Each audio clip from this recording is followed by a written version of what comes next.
So, we're going to be talking about the misconceptions that people have about the Bible and the misconceptions that people have about evolution. And let's start with the 6 day creation. Um, it says in the Bible that God created the sun and the moon on the third day of creation. And this would suggest that there were no 24-hour days um, prior to the third day.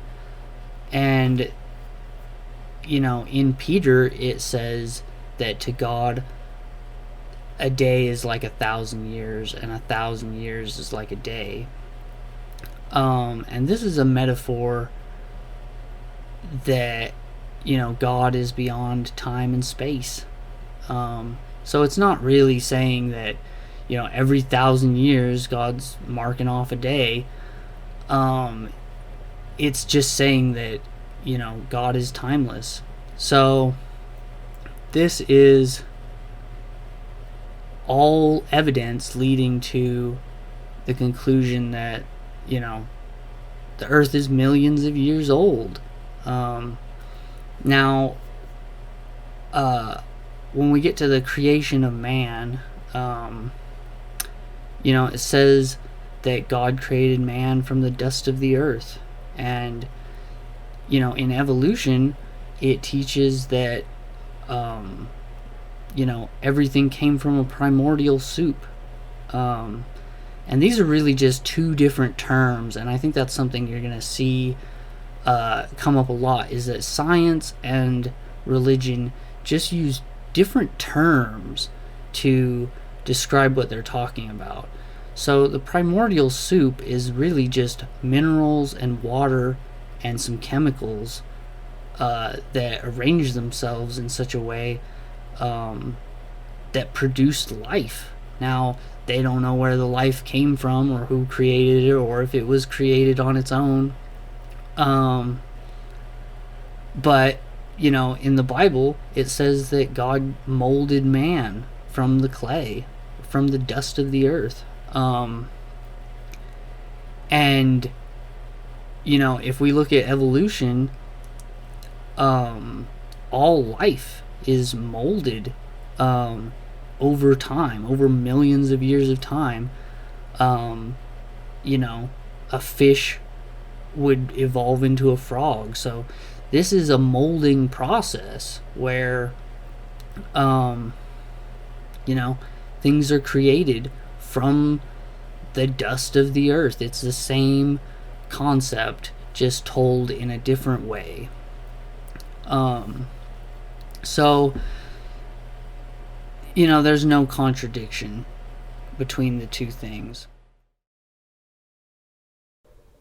Okay, so we want to talk about the 6,000 year history of the world model. Now, a lot of Christians believe that the earth is only 6,000 years old, and it is something that has really no basis in the Bible because there's no reference in the Bible to how old the earth is.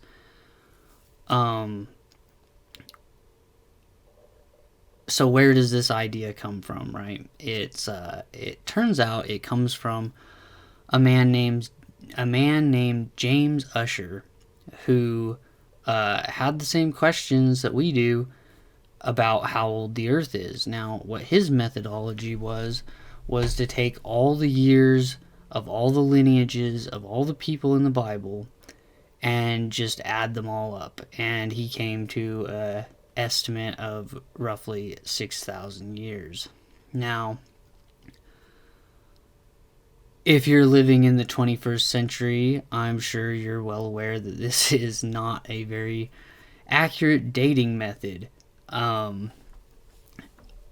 There's just there's no evidence that this would be the age of the earth.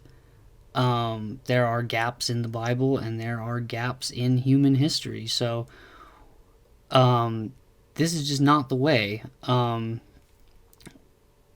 there's probably better methods, right? So the best method would be through geology.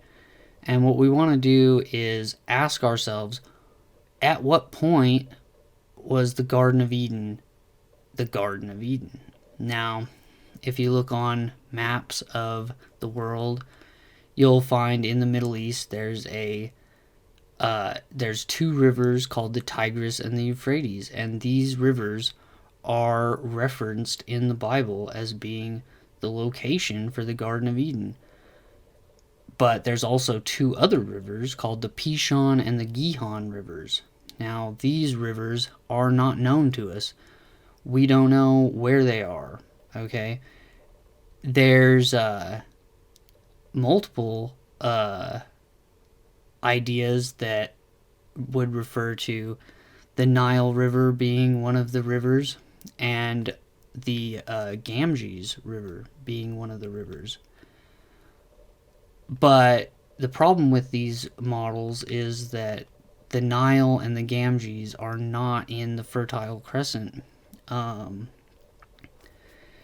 they're not coming out of the area where the Tigris and the Euphrates are. They're miles and miles away. So what we want to do is find a moment in history when the Tigris and the Euphrates had other rivers near them. Now, if we look through all of human history, all recorded history, there are no two rivers coming out of this area. And there's no paradise at any point. All through Sumerian history, all through, all history going all the way back. It's always been two rivers, and there's always been cities there, major inhabited areas, and it's been warred over for all of human history. So,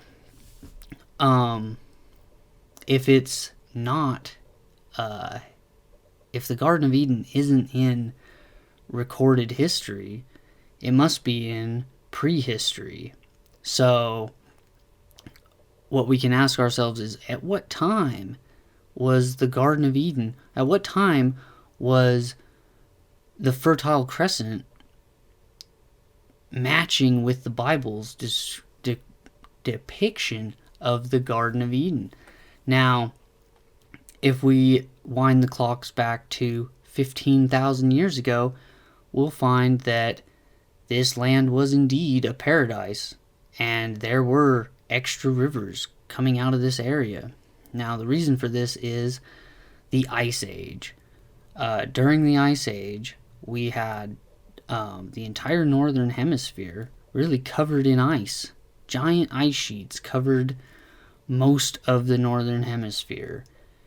And during a time around 15,000 years ago, which is the end of a time period called the Younger Dryas, the ice sheets finally started melting off. And this created large amounts of water flow across the earth, and specifically in the Middle East, in the Fertile Crescent. And what we would see in this time period is rivers expanding, getting deeper and wider, and also overflowing and causing new waterways. Now, the Pishon and the Gihon would have been these rivers that would have come off of the Tigris and the Euphrates, and possibly would have just started on their own somewhere. Now, they have found in the Fertile Crescent dry riverbeds that are possibly the Pishon and the Gihon rivers. And there are people studying those even now, as far as I know.